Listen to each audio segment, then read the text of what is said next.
What's up, Stream Fiends? Steve here. Yes, it's me. I have a mustache. I shaved my beard for this episode because it's a Western, and I thought it would be funny.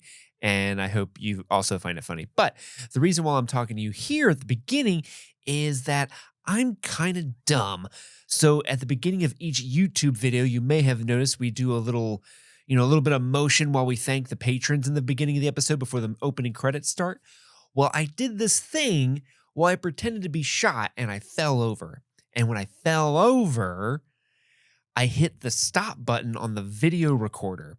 So the first hour or so of this episode has no video in it because I did that and did not catch it until much later in the episode. As you all know, I do about 18 things at once when we do these podcasts. So I just was too involved in the conversation, which is really funny. You should definitely listen to it. I was too involved with the equipment, and I just didn't see that the record button had turned off. And that's my bad. So if you want to see our beautiful faces, you can skip ahead about an hour, and you'll see us there. But I really highly encourage you to at least listen to the full episode because it's really funny, and Tombstone's an awesome movie, and Chris and I have some great discussions. And I'll be throwing up some fun little photos that my good friend Phil shot for us over this weekend in lieu of our video. So sorry about that, guys. Really hope you can forgive me. I am dumb. I do way too much while we record at once. So I appreciate your patience, but thank you all so much. I hope you listen to the episode at least, and I hope you like it. And also don't make fun of me too much because of my mustache. I decided to keep it for at least a week. Happy streaming. This month, Streaming Things is brought to you by Chester Copperpot, Stanton Valentino, Wendy O'Laughlin, Jason Hawkins, Matthew Amerson, Trey Barrera, Conrad, Luke and Sarah, David Malfara, Kaylee Sampson, Rabbit Dog in a Barbie Car, Jose Ruben Cruz Rodriguez, Thomas Alexander, Emmy, Joe Velez, Abby Vollmer, Valerie, Aaron Layton, John Collins, Sun Loving Mortal, Andrew Gray, Jen Robinson, Kate, Chloe Richardson, Kalisha Reeves, Kiki Newton, Kevin Strother, Jeanette Murphy, Casey McCain, and Enza.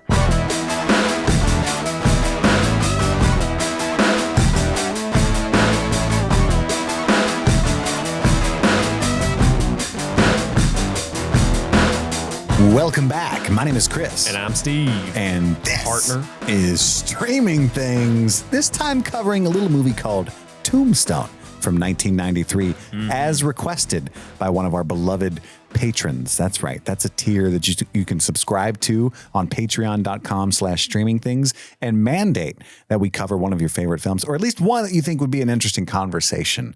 And we'll do it. Damn it. Absolutely. And this here film's been brought to you by none other than the great Andrew Gray. Thank you, Andrew. Mr. Gray. I tip my proverbial cowboy hat to you, sir. It has to be proverbial because he doesn't own one. I do not. I had a golfer's hat you saw in the intro. But Steve, formerly known as Steve, now known as Cassius Clayton.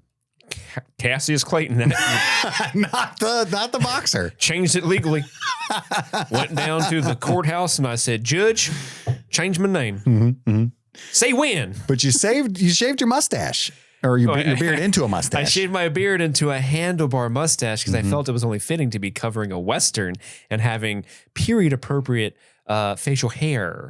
Too bad you got the fade and the well-coiffed hair on top. Well, hey, you could.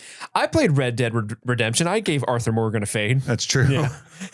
You could be like a barkeep, in a San Francisco-esque town. Yeah, just perhaps. Like I'm always rubbing a glass just behind a bar. Steady polishing. Word says around here, those boys be shooting up old Higgins joint up north. You can get shot over a frosty mug back in those days. You could. You got to polish them motherfuckers constantly. You got to be polishing motherfuckers constantly. Yeah. Thank you guys for listening. I hope you're excited for this. I am. I know I am. You've been wanting to cover Tombstone on the show for a while. I think you nominated for a Patreon bonus episode at one point. And then I watched it. That was the month where I watched it anyway, because it didn't win. And I stubbornly watched it. Like, fuck you guys. I'll watch it by myself. Joke's on you. Andrew Gray had your back the whole time. Clutch. Yeah, he did. We've talked about it a lot. A lot of these Patreon demanded movies I'm very excited about. I say every time, this is one of my favorite movies, right? And you're starting to not believe me, but it's just the fact that our patrons are just coming out with bangers from my childhood, personally. Oh, yeah. But Steve, I'm curious to know what you think of Tombstone. Was this your first viewing? What's your history with this film? What did you think of it? Okay, so I had a really weird occurrence when watching this movie, or thought. when I sat down to turn this movie on, I was 100% sure I'd seen this movie. All right. I remembered so many scenes of it. I remember so much of it. But as I'm watching the movie, I think what I did, Chris, was at one point in my life, I just watched a Val Kilmer highlight reel from this movie as Doc Holliday. And because literally every Doc Holliday scene, remember that perfectly fine. Remember that always. I can quote that shit. But as soon as Val Kilmer left the screen, didn't remember a thing about this movie. So you really think, not that he had the most memorable parts, but that you'd literally only seen the Val Kilmer parts? It's possible that I literally just remember his parts because he's so good in this movie. I think this is, and I don't know if you'll agree with me, I think this is the best Val Kilmer role of his entire career. It's definitely my favorite one. I'm just letting you go on, but I 100% agree. But like, and that may be the case. I just forgot the rest of the movie, but a long way to say, watching this movie, almost as if seeing it for the first time again, I love this movie. This movie is so much fun. It's got just a insane amount of talent in the cast. Like, I feel like every time we do one of these patron movies, there's so many like, oh, they're in this. Wow. This movie, I think, might have the best pedigree of acting talent in it, bar none, that we've done so far. Like, it's crazy just how many scenes will pop up. Like, oh, there's Michael Rooker. What? There's Terry O'Quinn. What? I forgot Bill Paxton was in this movie. We just did Twister last Morgan, month. baby. Yeah.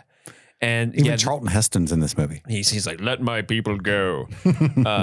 Powers Booth. Powers Booth is so good in this movie. Michael Biehn. Mm-hmm. Is it Bean or Bine? Let's go Bean. Let's go Bean. Okay, the Terminator. The beans guy. out of the bag now. The beans are indeed out of the bag.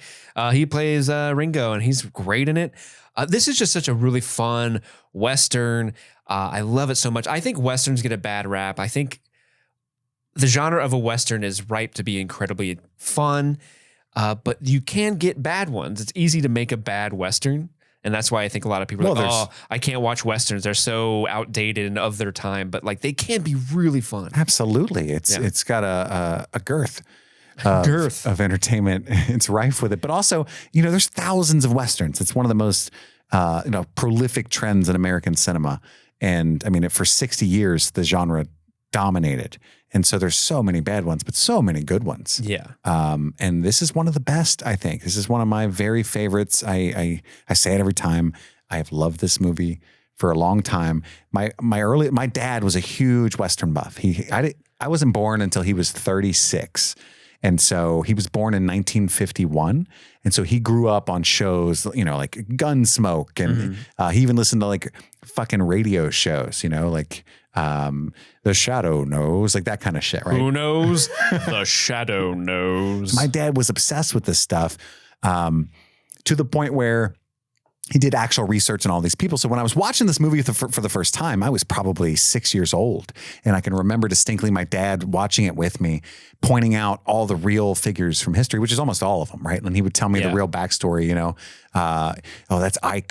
That's Ike. He's a famous coward. Fuck that dude. He was really passionate about it and he felt strongly about it. And he would, because this movie takes place at the end of Wyatt Earp's illustrious career. And so he would tell me about what Wyatt Earp did, why he was, the context behind this movie, what he had come from. Oh, he used to be a marshal and this is what he did. And Doc Holliday's a real person, all this stuff, right? He knew all the ins and outs of all this. It was very near and dear to him to share this with his son as a huge fan of it. I never grew up loving Westerns per se until pretty well into my adult life. I went back and started watching, the Dollars trilogy and Once Upon a Time in the West. And there's a lot of good neo-Westerns like Hell or High Water. I would argue Logan, the superhero movie with Wolverine. Oh, yeah. It was a neo-Western, right? There's some really good stuff out there. 3:10 to Yuma, the remake. Love it. True Grit, the Coen Brothers remake. Love it. Even the Mandalorian, you can argue, has like a lot of Western influences in it. So does John Wick. There's John Wick 3, I think, where he's galloping with the horses and he's hangs from the horse's flank and shoots under the neck. And my wife was watching that with me and she giggled like, that's ridiculous. And I didn't have time, because I don't talk during movies. You're not a monster. But to be like, what's funny about that is how many hundreds of times that has happened on screen. It happens in this movie, right? Yeah. It's a genre thing. And I really like genre filmmaking, but this movie is so near and dear to me for sentimental reasons. I do think it borders on, it's over dramatic at times, and it borders on camp at other times. But 100%.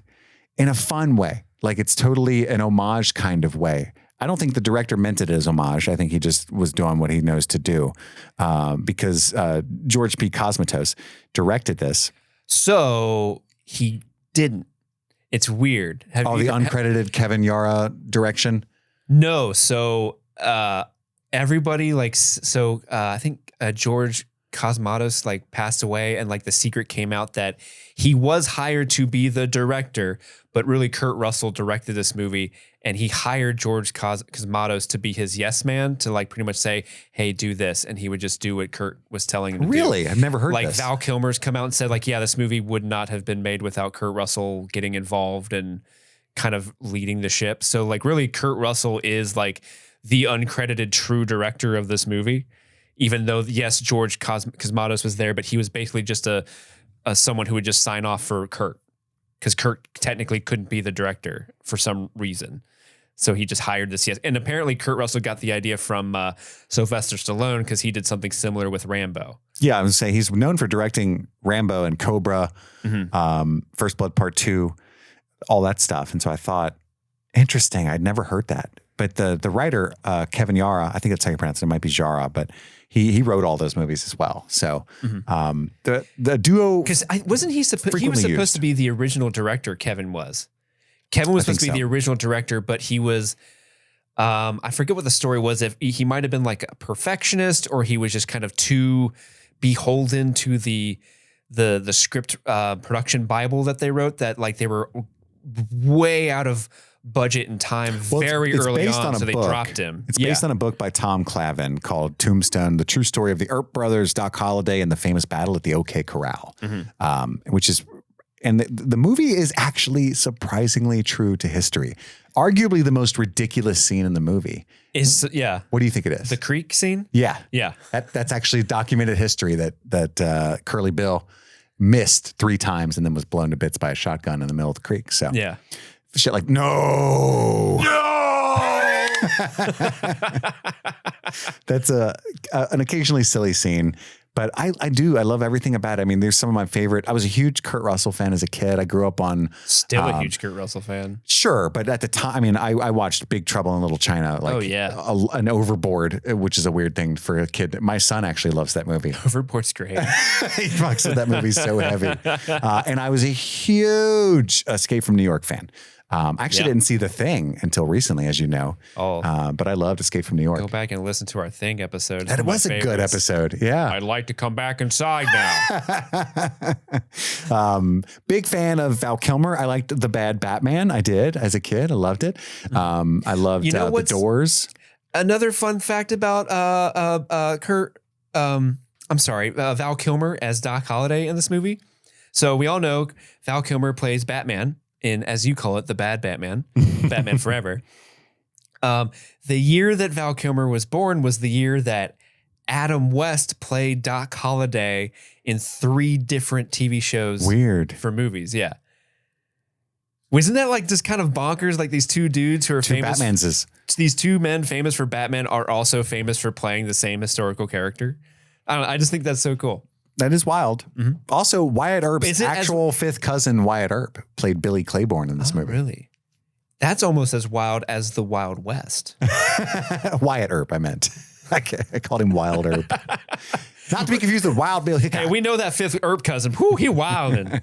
He wildin'. Woo. And that's the thing. I'm not up on like American mythology history of this, this Me either. Mythologizing of the Wild West. I really want to get into it. I think like when I have free time this week, I'm going to really dive into this because I'm fascinated by it. There's a lot of good movies out there too. And I don't know a ton about it. There's a Wyatt Earp movie, with Kevin Costner, I believe. That's pretty good. I also, another Yellowstone. Another great neo-Western is the assassination of Jesse James by the coward Robert Ford, which is a spoiler in the title, bold move. That's shot by Roger Deakins. Great movie. Anyway, all that is to say, I fucking love this movie. And you said earlier, is this Val Kilmer's best role? I would take it further. Ooh. I would say absolutely it's Val Kilmer's best role. This is quite possibly one of the top 10 greatest characters and depictions thereof in American cinema. I really do believe that. It's great. I love so iconic. It's so quotable. Everybody knows. If you walk into a room and say, I'm your huckleberry. I'm your huckleberry. Everyone will know, except there is an annoying, and no offense to you, I'm sure thousands of you are listening, but there's an annoying cadre of cadre. It's almost a cult. Ooh. Of people that think what he says there is, I'm your hucklebearer. In an accent. Because of the huckles that are on the side of coffins, and you would, because he's killing you, he's technically your pallbearer. He's going to bear your huckle. Yeah, and that's huckleberry. That's a southern phrase. In the like, book, if you want to fight, I'm your man. But they'll argue with you to no end about this, and at least it's my experience on the internet. Wow, what a weird, strange hill to die on. Weird that Val Kilmer has named his memoir, I'm Your Huckleberry. He's also spoken publicly about this factoid. In the book on which this movie's based, you can read the words huckleberry. Huckleberry. Yeah. And if you put the subtitles on the movie, it says huckleberry. I mean, it's fucking the evidence. No, it's hucklebearer, guys. It's hucklebearer. The deep state will have you believe it's huckleberry. Right. It's one of those. But it was an inside job. Take the red pill sheeple. We know it's hucklebearer. All right. Is that the pill you take to open up? That's right. Okay. But yeah, I mean, it's such a fun time. I've seen this movie, I don't know how many times, and a couple times recently. But yeah, like you said, so many good stars. It's crazy. Stephen Lang, which when I first started watching this movie, I did not recognize him. He's never in this role. Like a coward. Like he's usually a badass. Yeah, he's usually like a mean guy. I'm the mean, tough military man who was just doing what he needs to do. Sometimes I'm blind and murder teenagers. I honestly didn't recognize that Johnny Ringo was the original John Connor. Oh yeah, that's Michael Biehn. Wow. Yeah, isn't that seriously? This movie is just chock full with people that are not John Connor, but the father. Yeah, I know what you're talking about. But yeah, like fucking Billy Bob Thornton's in this briefly, unrecognizable. Billy Zane is in this. Oh, so recognized. Oh, Harry Carey's son, Harry Carey Jr. Yeah. Harry Carey here. Mary Poppins himself, Michael Rooker, is in this movie. Thomas Hayden Church. I'm sure you get a kick out of that. I love seeing Thomas Hayden Church. Terry O'Quinn of Lost fame. Of course, Sam Elliott. If you can't have, if you're Western, does not have Sam Elliott. How do we get this far and not say Sam Elliott? Is it a Western? That's on us. We should have said that. Sam Elliott deserves to be on the top of everyone's list if you're talking about a Western. We can disguise it under save the best for last. Yeah, this is true. You know, when I'm making a list of people in Westerns, Ron Swanson? Ron Swanson's a little more in your nose. That's true. That's true. But Sam Elliott's more down in your throat. You sound like that commercial, like when you bust into a room and accidentally find your sister. That's Ford truck. That's Ford truck. That's something. Helen Hunt is everyone's crush, and we all know why. That's true. A damn tank top. Tornadoes and tank tops. It's going to be the name of my memoir. Since Huckleberry's taken. But anyway. Well, you can use Hucklebear. That's true. Nobody stole that. I'm your huckleberry. That's right. Let's dive right in. I took ridiculously thorough notes. I'm glad you did, because I did not. But it might be too thorough, so I'm going to try to rush through. So you're going to have to slow me down, because I'm going to consciously be trying to have us not here for 3 hours. But this movie was made in 1993. Tombstone came out. I didn't look up if it was a success or not. I know it was actually not critically a success. It's got like a 50-something on Metascore. So, but like I said, this is a damn perfect movie, right? It starts off with kind of a narrator, right? You get a history lesson. You learn about who Wyatt Earp is, his buddy John Doc Holliday, and the city of Tombstone, Arizona. By the way, terrible name for both pizza and town, Tombstone. Wouldn't you agree? It doesn't bode well. No, like why would you actually call it? Especially the pizza. I hereby claim this land from my kinfolk, and I name this town Foot Crust. The reason that town's called Tombstone is that they were like, well, we got to put up a shop here. I guess that makes it a town. What are we going to call it? And they just looked around and they saw the first thing they saw, a tombstone. Like, why don't we just call it that? But like, I'm more confused. Like, why would you name a pizza after that? Like, hey, you know the thing you're eating? Reminds you of dead people. Guess where you're going to be when you're done with it. It's better than foot crust. That's true. My suggestion. But this movie is about the earliest example of organized crime in America. The gang of over 100 outlaws known as the Cowboys. Again, not creative with the names, these folks. And the first scene we get is the Cowboys slaughtering everyone at a Mexican wedding. Y'all killed 2 cowboys. One of the guys has got aces on his boots, all four suits on each boot. Fucking Powers Booth rolls up looking like a stud. Yeah, he does. Michael Curly Rooker. Bill Brocious. Oh, Curly Bill Brocious. It sounds like a fake name, like when you call somebody like Brotato. Hey, Brocious, give me a beer. Montana? Yeah, Curly Brocious, come here. Michael Rooker's there. We talked about Stephen Lang as Ike, Thomas Hayden Church, and then Johnny Rango speaks better Spanish than the Mexican guy that's in their gang, which I thought was, does he? Your Spanish is worse than your English. Yeah. That's not what he said. Because he misinterprets the priest's revelations He's saying quote. something about a sick horse. I don't know. But as many times as I've seen this, I've only seen it a couple times as an adult. And I love this first scene now because what it does is it sets up the stakes. It shows you what the gang will do if you kill some of the cowboys. Yep. They're willing to slaughter. I mean, they kill the bride, the priest, everybody, right? Mm-hmm. So later on, when they have to shoot the 5 or 6 cowboys that they do at the OK Corral, that's what it's a big deal. It harkens back to this scene like, uh-oh. Yeah, because up until then, you kind of see like, the cowboys are just kind of intermingling with the culture. Like, yes. People aren't super, they're part of the town. So no one's really like, oh, someone's got to do something about these cowboys. They're just there and everyone's used to them. So you almost have to be shown what horrible and the deeds sheriff, they're worth they can do. The sheriff so that works for them. They're bad. Yeah. And the sheriff works for them. And even the county marshal, sheriff. Fred White, who's painted as kind of a good, upstanding citizen. His first thing he says about the cowboys is, they're the real law. Well, he says that, and he says they're good for business around here. That's what he says. Yeah. So like everybody's making money off of the fact that they exist, and they're more than okay with Morality it. Right? be damned, Chris. What are they doing for the economy? These cowboys, I tell you, I'm not a fan of it. It's not what's designed. We didn't vote for them. We did not. We did not burn. I didn't take a horse. I took a bus all the way here. And I'm not healing. This is one of the few times where I probably am doing the luxurious thing by taking a bus. I realize that I am the asshole and not probably welcome here. Everybody else is in a wagon, Bernie. Where'd you get? What's the bus? So yeah, they shoot the bride as well. Johnny kills the priest, and he says the actual quote from the priest was, "Behold," from Revelations, "Behold, a pale horse. The man who sat on him was death, and hell followed with him." And again, it's the first time I've really noticed that at the end of this movie, right into the third act, where you think the movie's over, when Kurt Russell is on the train yard sending Virgil off, and he cuts Ike with his stirrup, and he says, I am death, and hell's coming with me. You tell with me. So he's the pale rider, right? Yeah. Kurt Russell himself. And we cut to. I do like how this scene also sets up that Ringo is a quick shot, right? Mm-hmm. And we did kind of blaze over. There's a nice little sort of, what do you call that? There's a narrator at the beginning that's just kind of like 1978. And he kind of lays the groundwork of who it's the like Earths this are. old original stock footage looking aspect ratio. And I love how even though this is a period piece film, they still can't help themselves to attach the movie into the modern day by going like, Tombstone, a town that has a higher murder rate than modern day LA or New York. Like, didn't need to know that. Thanks, sir. Sure.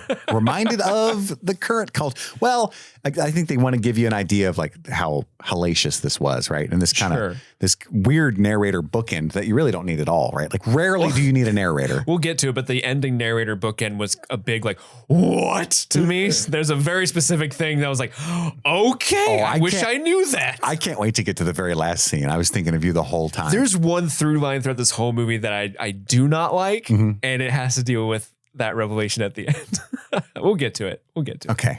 I'm not picking up what you're laying down yet, but I'm excited. So we cut to first scene, Wyatt getting after the wedding, Wyatt getting off a train. He beats the man beating a horse, right? And I know a lot of people doesn't feel good, does it? Yeah, a lot of people don't like Blake Snyder's save the cat philosophy with screenwriting. They think it's reductive. But I do see a lot of examples of it. And the idea of save the cat is that if you have your protagonist early on, literally save the cat, right? Do something nice that makes you like them, right?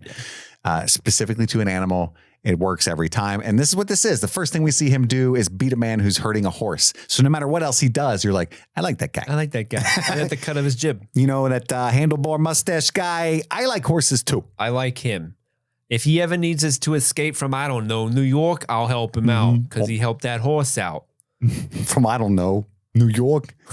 Hopefully, because I never leave. I got limited passes. I need to escape too. Let's be honest. Oh, because he's in the movie Escape from New York. Did you just get that? But you were doing a New England accent, so I was like, that's where you're located, sir. I fucking love you. Two lawmen are looking on. They're like, holy shit, that's Wyatt Earp.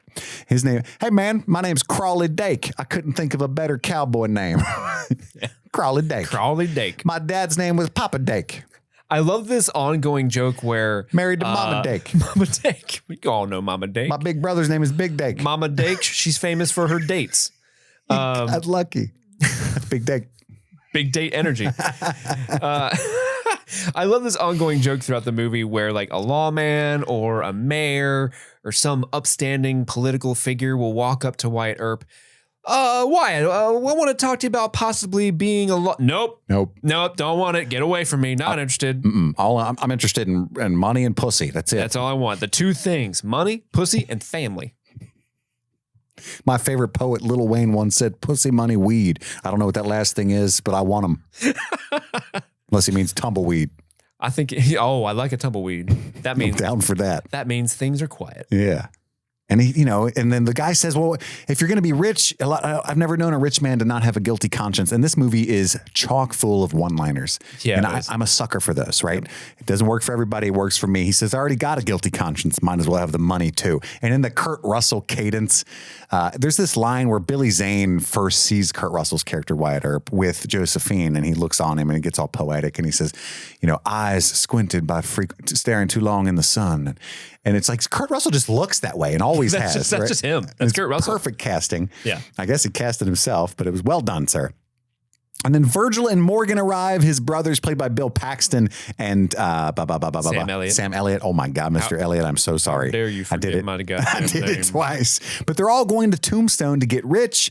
And then he says, "This is my wife. Her name's Celia Andon. I call her Maddie. My note, why?" Yeah. How is that a nickname? Why? Care to explain? Nope. That's her name. I just call her Maddie. This is my friend Chris. I call him Pickles. It's because no further explanation. It'd be like, no, I call him Paul. Just another normal. Because I'm Wyatt Earp and I call her whatever the fuck I want. Yeah. Come on, girl. That's how they are, man. Look at the and then I like the scene where they all look at the reflection. We could be sisters.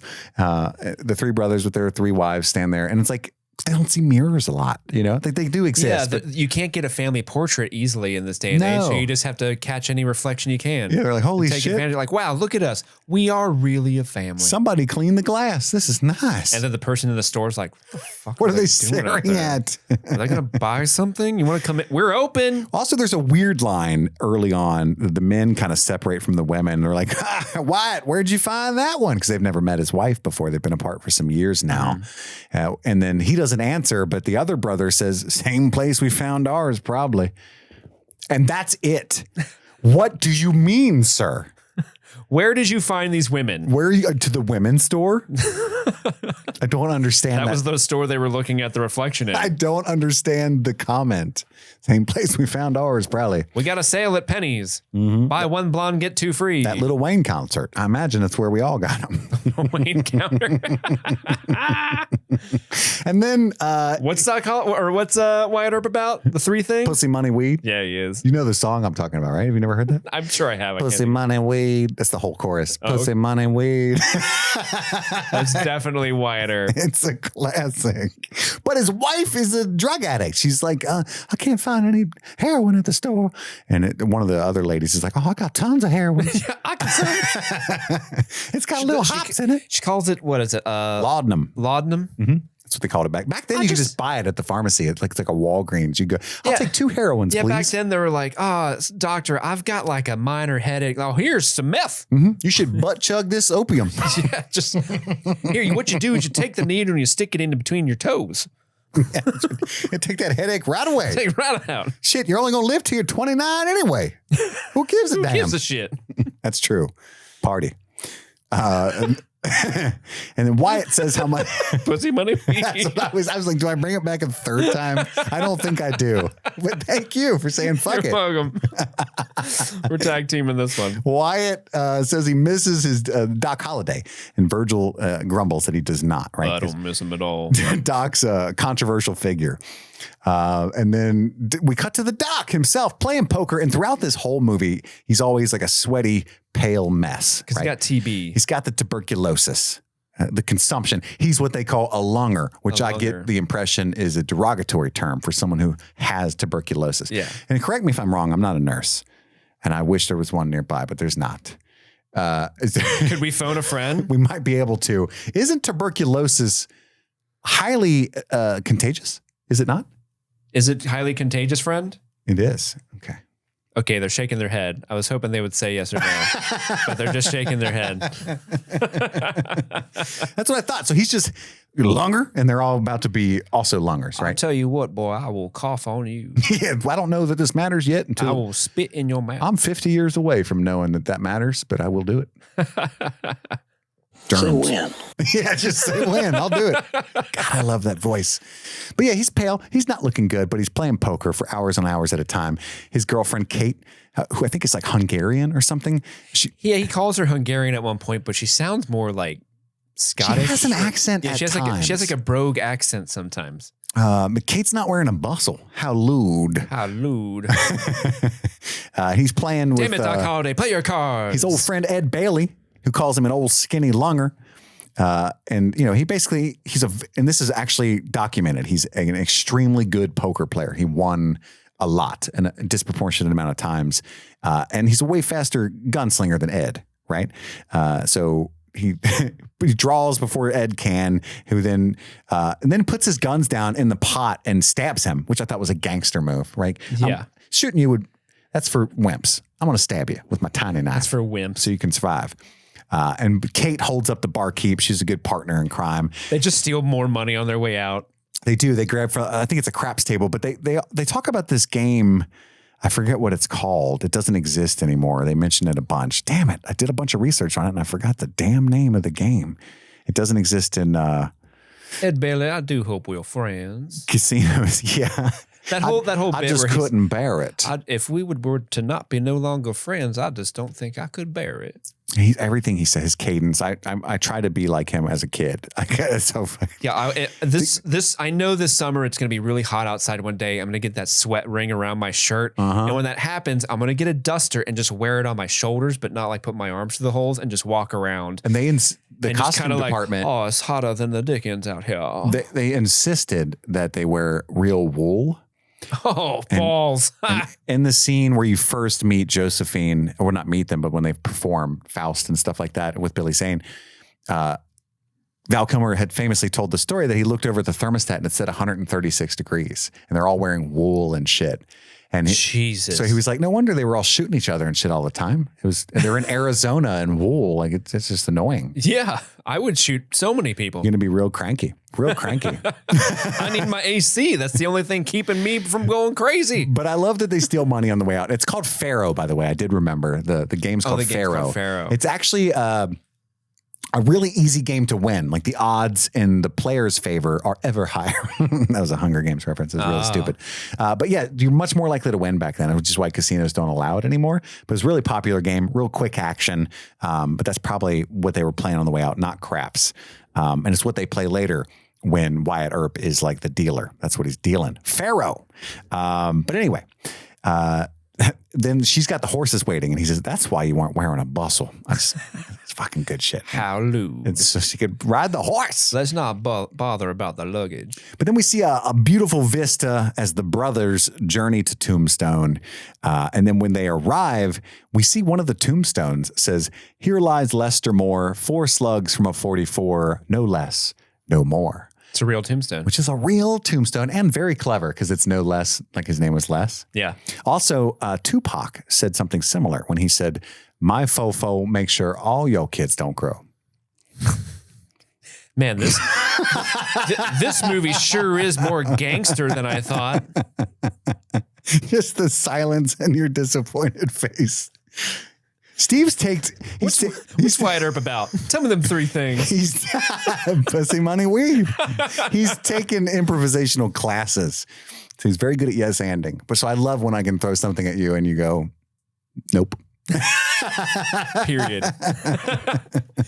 Usually it's something I can't expound on. I'm like, I don't know that reference. But the brothers are riding their wagon through the town for the first time. They're so amazed by the giant city of Tombstone. Hot damn, this Berg's jumping. With his chest. It's like one muddy street, right?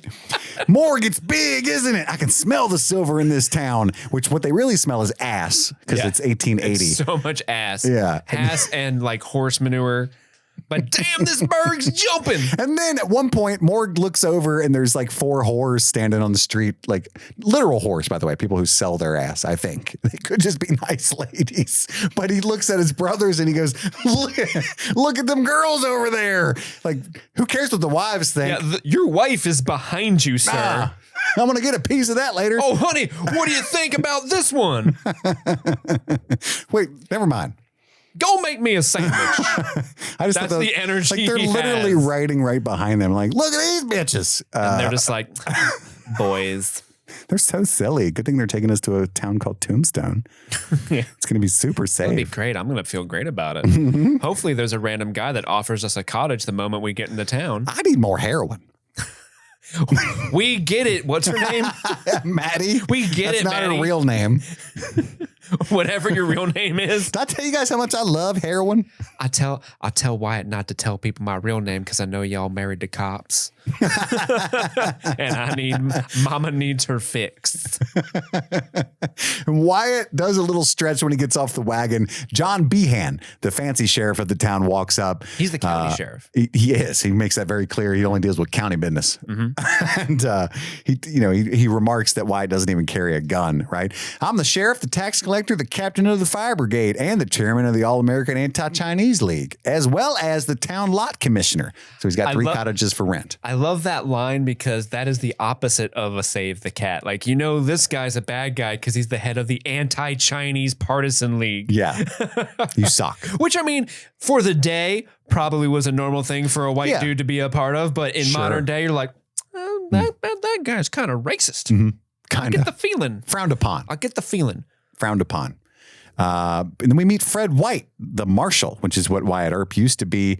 And he talks about the cowboys are the real law around here. And they all wear that red sash. In case you didn't know, if you're watching at home or anything, that's what it is.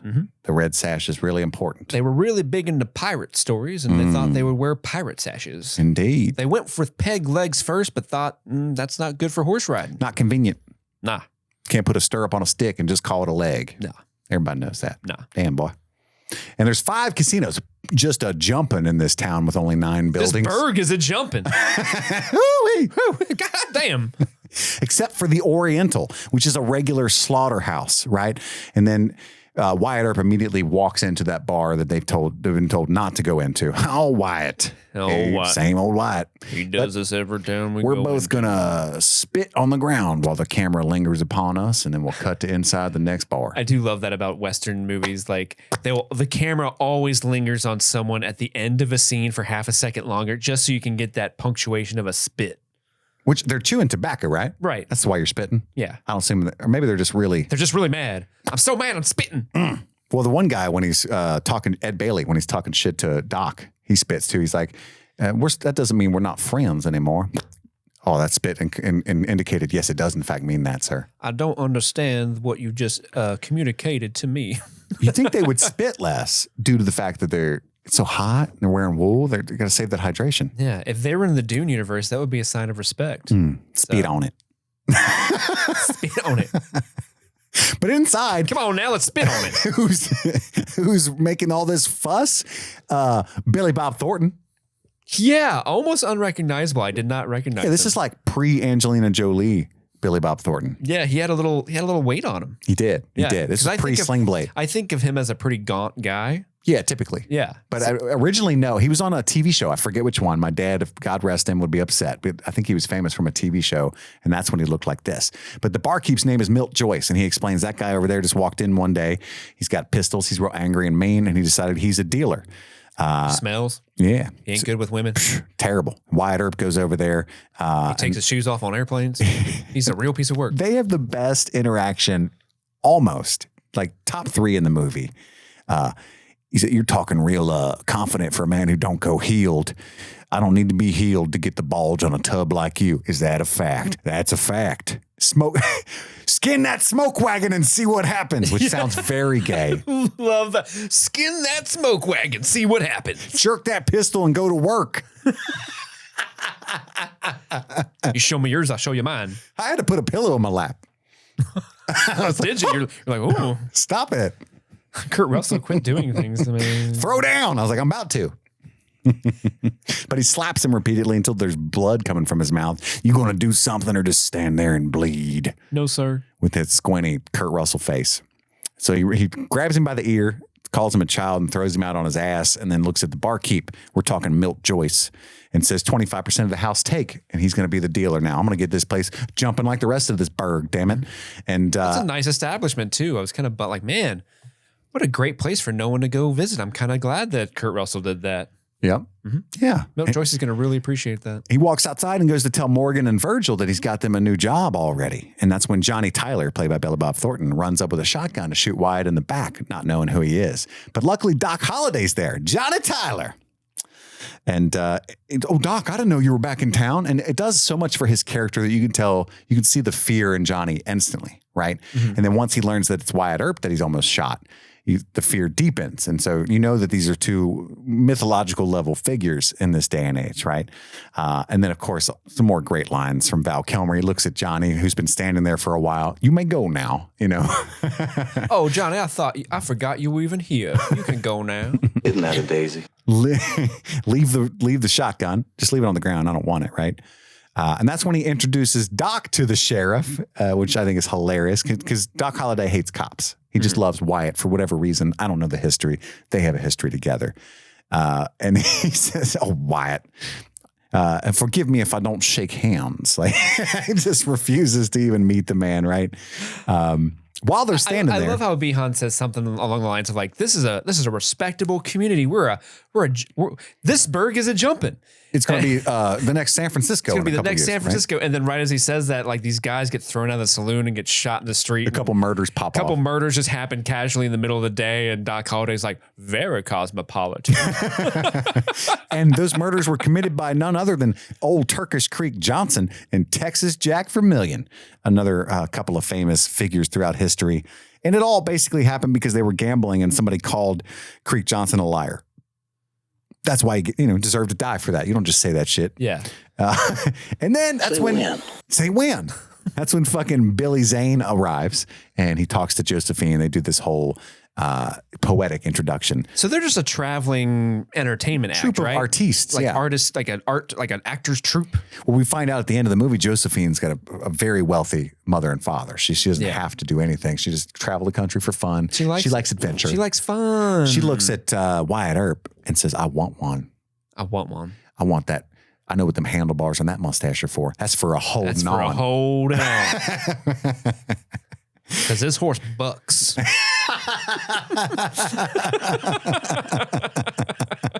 then we cut to the theater.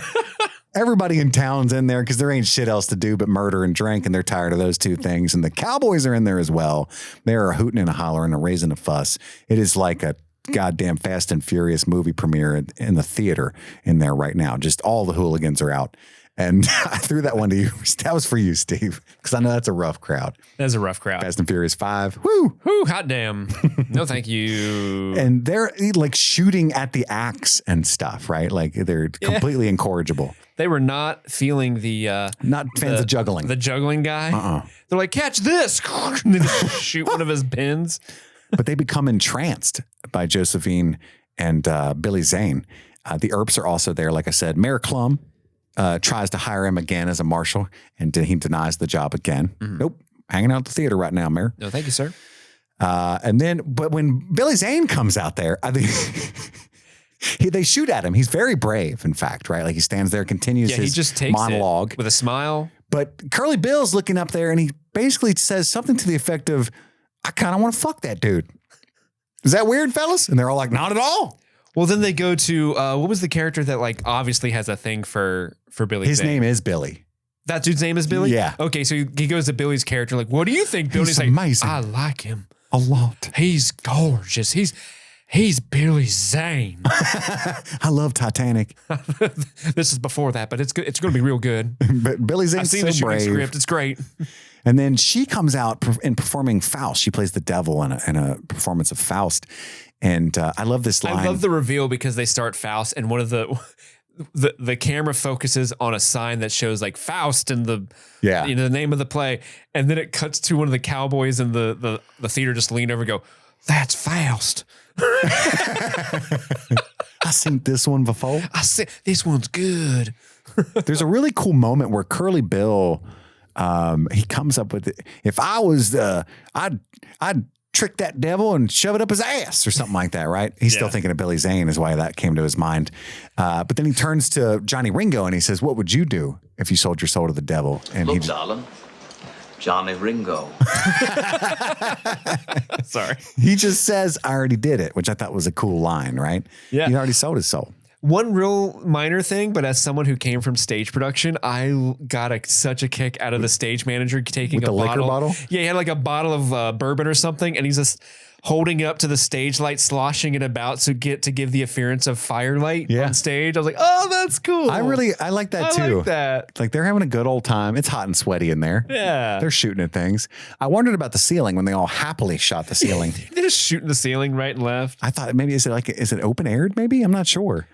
I don't think it was. But it was really cool. Stage production. I like that you pointed that out for sure. But anyway, they're having a good time watching Josephine Faust. is the devil. She's great. She's great. I'll be damned. And Wyatt like does this. He does a very obvious like, oh my God. Yeah, Maddie's not happy with how. Look at that. It's like devil. it's like when my wife comes downstairs and I'm watching a Kristen Stewart movie. It's like inappropriately into it, right? I'm just like, wow. But he says something like, cool. Hey, she's like, hey, honey. You're like, Yeah, 37 minutes left. She goes off screen for 2 minutes and 38 seconds. Hold on. But he says, "I'll be damned," which obviously is in reference to the play, but he's just saying it like, damn, she's pretty, right? Yeah. And then Doc Holliday says something to the effect of, "You can be," you know. It's just a neat little interplay. I thought it was very clever. I feel so bad for his wife because all of this For is happening sure. right next to her and no one's not trying to hide it. Like Wyatt Earp is kind of like, oh my God, oh shit, my wife's next to me. I shouldn't do that. I'm in the wrong. I shouldn't do that. But Doc Holliday's like, fucking get it, my man. The last few times he of all people is like, shouldn't have married her for sure. Yeah. But yeah, the last few times I've watched this, I've just been like, Wyatt, our protagonist treats his wife like she sucks, but like all evidence that we see lends you to believe that most of that is because he sucks. You know what I mean? Like, Yeah. treats her very poorly. The movie does a very thing where it's like, oh, Wyatt Earp's treating his wife so poorly. He's being such a jerk to her. How dare she? Oh, she's addicted to drugs. Oh, well, she deserves it. Sure. Like that's how the movie kind of treats her, which is like the thing I don't like about the movie. Yep. And then outside of the theater afterward, Morgan asks about God. And I guess he's found religion recently and says that a man told him that you can see a light at the end of the tunnel, which is the pathway to heaven right before you die. Look at the stars, Chris. If God made all that, then decided to make a little speck like me, I find it flattering, really. And that's so charming, though, isn't it? Morgan, don't you just want to hang out with Morgan? What a nice guy. Morgan is like looking into spirituality. He's on a journey. He's a good man And to his wife. I kind of want to be there with Morgan on this journey. I do too. But his older brother Samuel, it's like, this goddamn kid, he's been reading the comic books again. Don't even grow a mustache. And Virgil's wife wants to hang out. Oh, no, she wants to bang. Right. Yeah. She's like, I'm taking Marlboro Man here and I'm going to smoke that. And then somebody says that's why her maiden name was Sullivan. I didn't get that reference. I know Ed Sullivan wasn't a thing yet. But Wyatt turns his wife down. Maddie asks to hang out as well. And this is one of the first times you see him be like, I got to work, babe. I gotta work, babe. And she's like, instantly disappointed and deflated, right? And so she immediately starts licking some laudanum. All right, I guess I'll just do heroin. Is that the bottle Lou gave you? So she's really defensive about that. Like, yes, but it's clearly not, right? She's already re-upped. Well, you didn't give it to me. And he's got to go make some money, right? So he does make a lot of money, even on his first night. And then Doc questions Wyatt about Maddie and Wyatt's monogamy and their whole basis of their relationship, right? And he doesn't have super good answers. And he says, so you mean to tell me if that dusky-hued Lady Satan came in right now, what would you do? I love his vernacular. Like, I've literally modeled my personality off of the sly, like, good vocabulary, silver-tongued cretin that is Doc Holliday. Like, I love it so much. But he knows, he's already seen her through the window that she's about to walk in. And he says, oh, well, we'll see, right? Because he says, I'll ignore her. That's what I'll do. That's what I'll do. I'll ignore. And he says, hell. Hell. Which is because she played the devil. It's another little clever entendre, right? But he does successfully ignore her at first. That's fast. Doc pretends to be impressed. And Fabian, played by Billy Zane, gets applause as well as he enters. So they love him. They like the artists, right? Yeah, and he was great. He deserved it. He did. That was a good won monologue. over the Cowboys with that talent, all right? That skill. He would have gotten an Oscar back then if they existed. Misty's monologue, I think, from Yellow Jackets would have gotten the same reaction. That was very impressive. Very impressive. But Wyatt Earp is getting giving an autograph to a local patron. Oh, you forget, like, all these people ask her to dance, and she starts to make her way towards him because you can tell, like, they both want to dance with each other. Yeah, the sexual energy. And he turns his back to her, and Doc Holliday's like, I stand corrected, Wyatt. You're an oak. It's just so goddamn good. Everything he says. You're an oak. But Earp signing an autograph when Curly Bill comes up. And then Ike's dumbass, played by Stephen Lang, Mr. Kansas Law Dog. Ike's hilarious, right? And but stealing the scene yet again, Doc Holliday introducing Johnny Ringo, talking to his girlfriend. It's Johnny Ringo. But I do want to real quick. I love Ike's like, law don't go around here, law man. Law don't go around here, law man. And he's like, I heard you the first time. Yeah, just like, you suck. Like, immediately establishes Ike as just this idiot. But when Doc looks at Kate and says, should I hate him? Talking about Johnny, right? Should I hate him? Oh, he speaks Latin. I think he's an educated man. I definitely hate him. Yeah, they argue for quite a long time in Latin. And I love the line where Johnny Ringo's like, are you retired too? And he's like, not me. I'm in my prime. As he's like a sweating, pale, gross mess. Yeah. Clearly dying. He's like, I'm in my prime. You look it.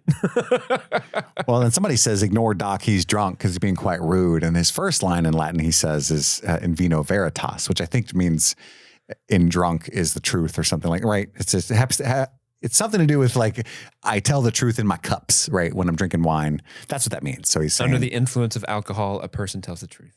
Yeah. 3 words. Damn, Latin was strong. Latin be crazy.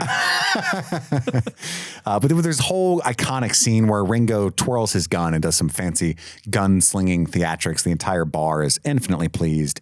And in response, Doc Holliday twirls his alcohol cup, his tiny cup. His tiny little thimble cup. Which is the only thing he could have done. It elicits such a huge laugh. Like, it really deflates the tension. Yeah, it's quite good. And that's when, in the next scene... and Curly Bill loved it. He starts laughing. And he's like, drinks are on me, because he just won $500. By the way, this is the second time in this movie in less than 25 minutes that somebody has won $500. Instantly. In 1880.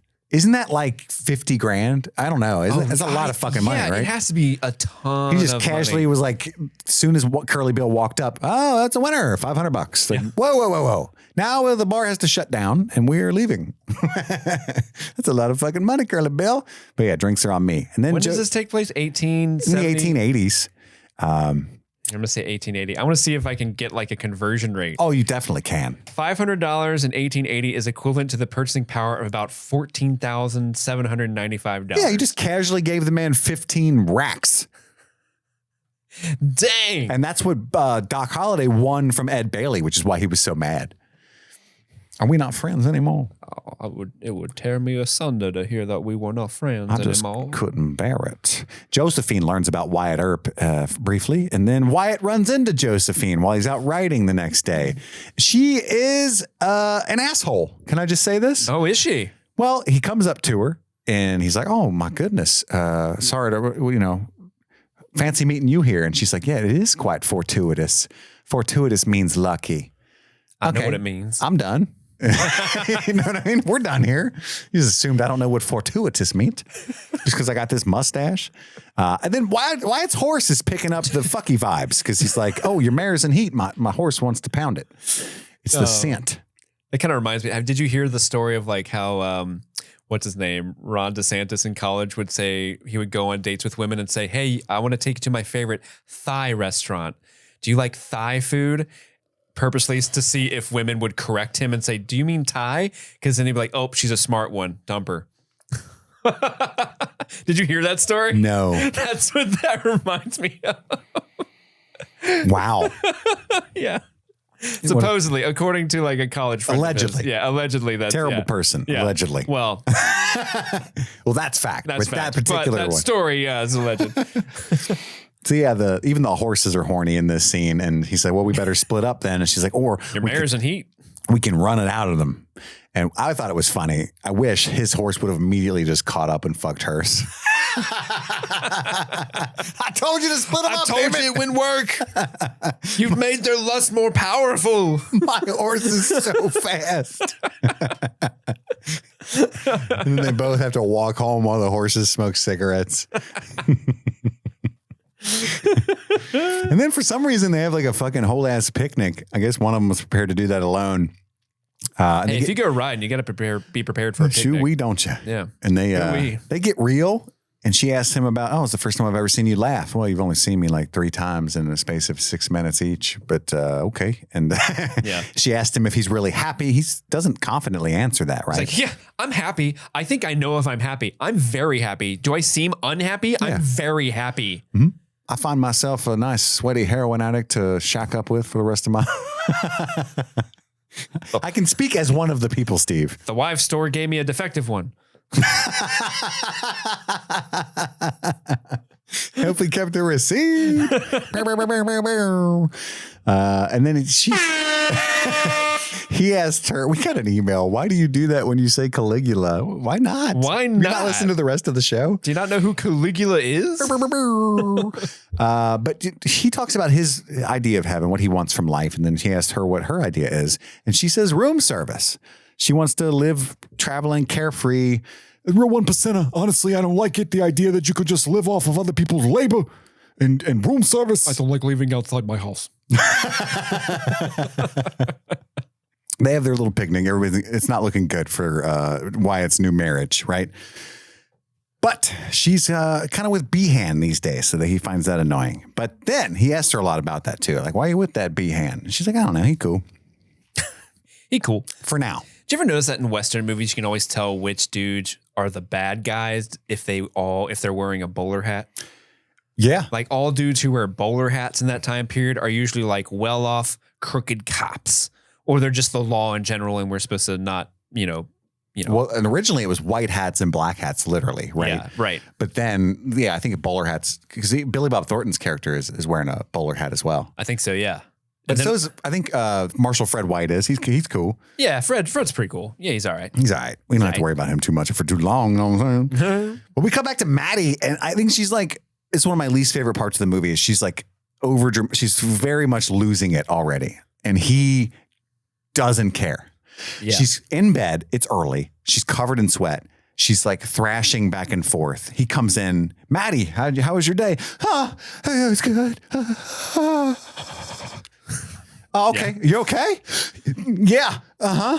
Oh, okay. I had a great day. And it's just like, wait, are we just you're not gonna inquire deeper at all? You don't care. I'm going to ignore the fact that my wife is a drug addict. I'm just gonna crawl right into bed and talk about my day and my plans. What I do definitely didn't hit on an actress all afternoon. That's not what I did. However, I did get the idea from no one in particular that we should leave town and just live on room service the rest of our life.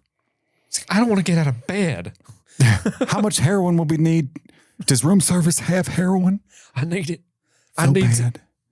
So bad. But back at the Oriental, Doc is playing piano, and the Cowboys decide to maybe a good idea to mess with the most famously dangerous gunslinger in the world. And there's this great scene because it's Thomas Hayden Church, and he wants to hear what's that corny ass like Star Spangled composer he's thinking of. I didn't write him down. I know. He says something Doc fucking. Holliday's playing Stephen Chopin. Forster, I think, right? Stephen fucking Forster, isn't that who it is? Oh yeah, because then he retorts like, No, this is a nocturne. And he's like, what? Frederick fucking Chopin. I just love it. which is sad because Chopin also died of TB. Oh, he just loved his TV buddies, TBBs. TB buds.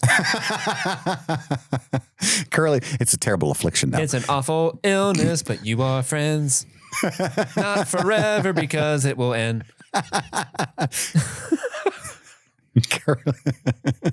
Curly Bill is over in an opium den having a fucking great time. He comes out all high as giraffe pussy. As what? Did you say giraffe pussy?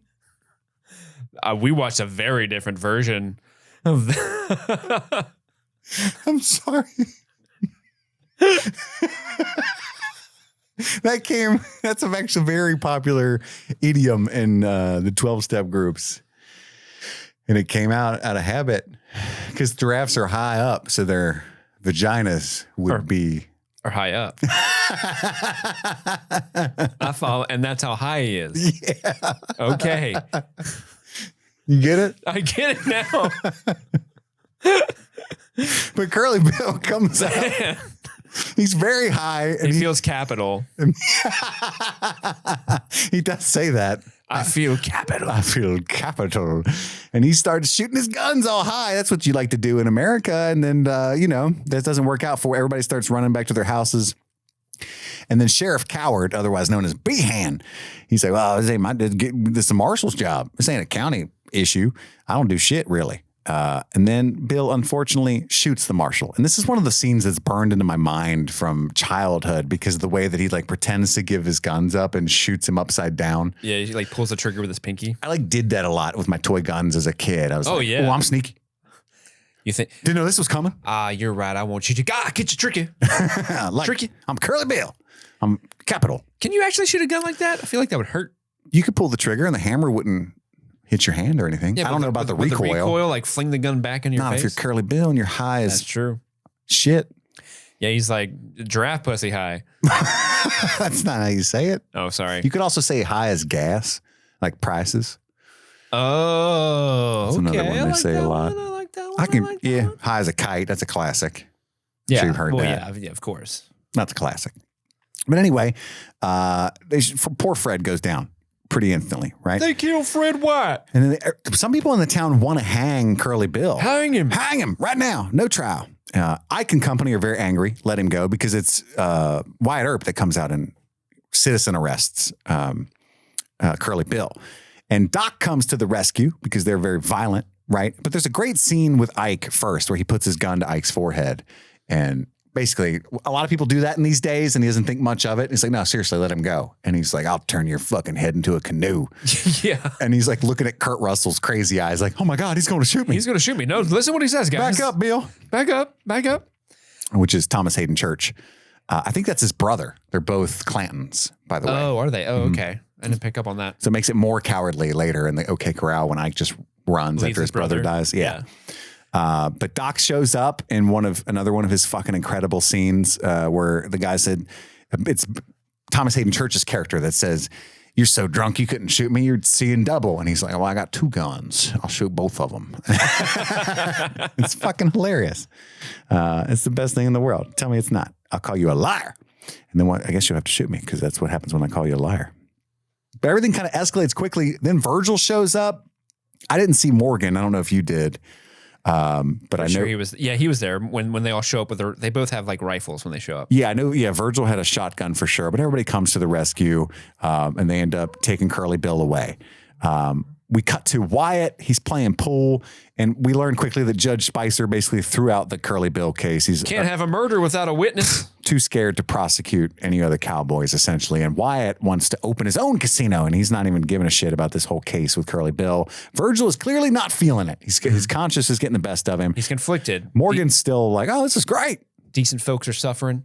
Morgan's like, hey, man, when we get rich, we're all going to have billiards tables in each of our homes because, man, I love this game. Hey-wee, I was in Aliens. Hoo-wee, this game is jumping.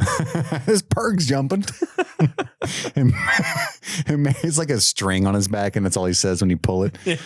And then the mayor comes up to Wyatt. They all tell him to fuck off. And like he's like pounding his pool cue and stuff like, here. That's what I'm talking about. Tell him to fuck off.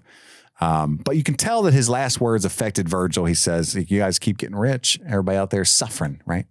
Mm-hmm. And then Morgan tries to be cool. He reminds me of that younger brother who just wants to say what he thinks his brothers want him to say. Oh, that's 100% what he is, yeah. And in that moment, he says something really inappropriate when he's like, I'm suffering because I'm losing this game or something like that. You know what I mean? Everybody's like, not now, buddy. That's not cool. Man. That's not cool. This isn't the time or place. So the one thing, another small criticism I have for this movie is basically I think Bill Paxton is inappropriately cast. Really? Not that, so it's complicated. Like, I love Bill Paxton. I think he's great in this. I think he's a lot of fun. But what they're obviously making this character like he's the youngest brother and he's just trying to, follow in his older brother's footsteps. And they treat him obviously as the younger brother who's a little naive to the world. But Bill Paxton is like the same goddamn age as Kurt Russell. It's just like a grown-ass man who's like really dumb. A nut job, like, who overshoots the mark character typically, right? Like talking about his character in Aliens as a nut. Yeah. And his character in Near Dark is the same way, which is probably why he got cast in Aliens. So I could see that actually. I know what you're getting at. Yeah. But I do love him. I don't want people to get that impression. I just think it was an interesting choice to cast Bill Paxton over like maybe a younger actor. I get it. I can see that. Looks more impressionable. The cowboys later raise hell in the town in the next scene. Virgil sees all the families affected, a young woman and her child. She's got a gnarly scar on her face. Yeah, he's like, oh man, I don't like that scar at all. I bet that was from a cowboy. I wish she would wear a bonnet or something. Honey, you should hide that. Especially if you're going to work with children. You don't want to be giving them night terrors. And then the next scene, Virgil's he's wearing a badge and he sets a gun ban, which is something we typically don't do in America. I could see why everybody's upset. Morgan is also with him trying to be supportive. I love how Virgil's doing the same thing we're doing. He was doing 200 years ago what we're still doing today. Like, hey, I'm not taking your guns. Yeah. You can still carry your guns. You just can't carry them in town. That's not so bad, is it? And everyone's like, rabble, rabble, rabble, rabble. What? How am I going to fight the government? I don't. And so Wyatt confronts him, right? He tries to talk him out of it. Like, hey, we came here to get rich. We all did our parts as lawmen. At least Virgil and Wyatt have. And he talks about how it's dangerous, but also taking a life. He would say you don't get killed. I've only done it once, and it's haunted me ever since, right? And he realizes, hey, I haven't even made a dent, have I? He gets pissed off and storms out, right? You guys are making a mistake. And Wyatt sees Josephine singing in the casino. Doc's been playing poker for 36 hours straight with, might I add, consumption. And he's playing Ike, who gets angry, who's lost 12 hands in a row because Doc's the greatest poker player who ever lived. And he ends up getting in a fight with Virgil. The Doc collapses with blood coming out of his mouth. Ike slaps the shit out of the bartender. He thinks everybody's gone and starts talking shit about how he's going to kill all the Earps next time he sees them. But Virgil's standing right behind him like, I heard everything, you just see it. Hits him over the forehead with the butt of his pistol, takes his guns, and locks him up, right? You all pimps. You're all pimps. Doc's condition has advanced. 60% of his lung tissue is gone.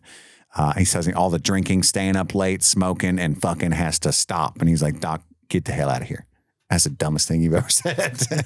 But he actually thinks about maybe I should slow down to prolong my life. And his girl, Kate, won't let him, right? Like, come on, I'll ride you right now. It's going to be fine. You might be the Antichrist. Yeah, I love you, but you might be the Antichrist. But when it cuts from Antichrist to Wyatt, asking to be sworn in when the cowboys arrive, and he goes back home and gets his old gun. Peacemaker. A fucking peacemaker.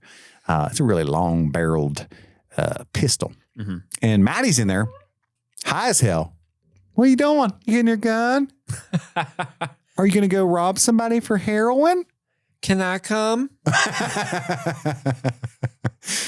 They find out that the cowboy members are waiting for them in the OK Corral. That sounds familiar. And Doc wants in, right? He's saying, got nothing to do with you, Doc. Why? That's the damn worst thing you've ever said to me. Some shit like that, right? They approach the OK Corral before a burning building. I guess they set a building on fire on their way to the corral. Yeah, it's like knocking over a trash can. Fuck this in building. Wild West time. Unless it was the Oriental, maybe. I don't know. I do like how they're walking down the street and there's like that iconic shot of the four of them walking down the road. But you see the building in the background and they all look at the building. It's like, what's going on? Well, that's weird. When did that happen? Huh. Should we do something? There's a guy in the back. If you look really closely, he's like slinging tiny buckets of water on it. Really? He's trying. Oh, Bill, you ain't doing anything. Look, I know you guys are about to have an iconic gunfight, but this whole town's about to burn down. This is the hospital. And no one is helping. / school. And Behan is the doctor and the teacher. And Where's he's he nowhere at? to be found. Where's he at? Oh, he's at an anti-Chinese committee meeting? This movie's like The Sims, and Behan's just the main case, everything. What was that Animal Crossing? He's Tom Nook. Yeah. He's the Tom Nook of the Wild Wild West. But they approach the OK Corral. Kids run up, popping caps, and scare the shit out of them, and they have to kick them out. Yeah, that one kid that scares him is funny. Yeah. Bang, bang, bang. Like, okay. I almost kid. shot you, kid. There's a moment that's really cool. I mean, there's a long moment of tension where they go from like, it's like really, Sergio Leone style, where they go from eyeballs to eyeballs, and like the tension ramps up. And the score is very 60s old school spaghetti Western throughout this whole movie. Gives it a classic feel. But there's a moment where Wyatt can look in the eyes of, I think, Billy Clanton, and can tell that they're about to draw. And he goes, oh, God, because he doesn't want to have to kill anybody. Oh, God. Because Doc Holliday winks at Thomas Hayden Church. He improvised that. Oh, did he? Did you know that? I did not know Val that. Kilmer just did that. It was not in the script or anything. Just It's a good, like, because you could see a character like Thomas Hayden Church, like, that man just winked at me. I'm feeling things. I'm the Sandman. I just want to save my daughter. And I'm in Wings. Yeah, he is. Nobody watched that. Sideways. Can we name Can we name all the other Thomas Hayden Church? I'm all out, actually. vehicles? I'm all out. But yeah, so they basically gun down all of the. Yes. Yeah, there it is. Everybody but Ike. Yeah, because Ike's like in a barrel. He's literally fishing a barrel, but He's they a don't coward. shoot him. He runs up and he says, "Don't shoot me, please." And he I says, don't have a gun on me. "The fight's commenced, so get to fighting or get away." That's what Kurt Russell So says. he runs away. He runs into the house, and does he steal Behan's gun? Yeah. He steals Behan's gun and starts shooting at them from behind. So Missing. So they go and just light up the house, and then he goes running out the back door. Like, I'm Ike running is for such a real little now. Shit. I'm out of bullets. I don't have a gun in again. And no, but he survives this entire movie. It's really frustrating. Yeah. The one dude you want to see get his comeuppance never does. Yeah. He's just a little coward and keeps getting away. He does off screen, but Virgil gets shot in the leg and Morgan gets shot in the arm, but there's no casualties per se on our Earp gang side, right? But before everything, There is one casualty. Morgan's innocence. That's true. He kills a man. And damn it, Morgan, you don't know what it's like till you do it. That's because a man gets the draw on Doc Holliday. And he says, "I got you now, you son of a bitch." And Doc Holliday says, "You're a daisy if you do." Isn't that a daisy? Which is what he famously really said to that man when that happened. You're a daisy if you do. And Morgan killed him. Isn't there a wouldn't Doc Holliday have killed him without Morgan's help? Because doesn't he have his hands up, but then he does like a very flourish with his gun and he still shoots his gun? I don't know about that. I mean, he just kind of put both hands wide open with the revolvers in his hands. But he does like a weird little flourish and his gun goes Where he was off. about to. Oh, really? I didn't notice that. And I couldn't tell if that was like him doing a weird move, like he always had the situation under control and Morgan just happened to also shoot Maybe. him. That'd Like be maybe neat. first. I just took it as kill me. I don't care. Oh, I that's know that I'm days to months from death, Oh, I thought he was playing a possum. You're a daisy if you do. If you do. In the last syllable, he shot him. Gotcha. Sheriff Behan runs out like a douche and tries to arrest them. And Wyatt Earp says, I don't think I'll let you arrest us today, Behan. It makes him look like a straight biznitch in front of Josephine. Like, all right. Yeah, that's fair. You got me. And Josephine, queen of smiling at inappropriate times, gives Wyatt the biggest smile amidst all the smoke and pain and dead bodies. And then Maddie happens to turn the corner with her other friends, checking on all their husbands, and sees that fucking huge smile from that actress lady looking at her husband. Yeah, and then It's she runs away. Huh. And this happens like 3 times in the movie where something happens where Wyatt's either just out of danger or he's really upset. And she stands there, wants to comfort him. Maddie and just runs up behind him and he doesn't see her. Josephine runs up from in front of her. He sees her. She smiles at him and he just kind of like, he doesn't really like engage. But Maddie's still like, he's looking at that actress lady and runs away. Well, she knows she's not the one. She's not the one. Yeah, but it's sad to see that his lack of attention is driving her to drug addiction and ultimately an early grave. Well, we don't know. He said she had a past and he did too when they met. So maybe she's been doing the laudanum for quite some time, as Doc Holliday would say. Perhaps. But the Cowboys get a funeral/protest. They're carrying a sign that says murder on the streets of Tombstone. And Morgan doesn't like killing. He tells Wyatt he was right. And Wyatt cuts him off. I know. I already know, dude. I already know. I told you to begin with. And then Deputy Billy is mad they killed his friends, right? That's the little nerdy guy from the theater. Mm-hmm. You killed my friends. All they ever did was make fun of him.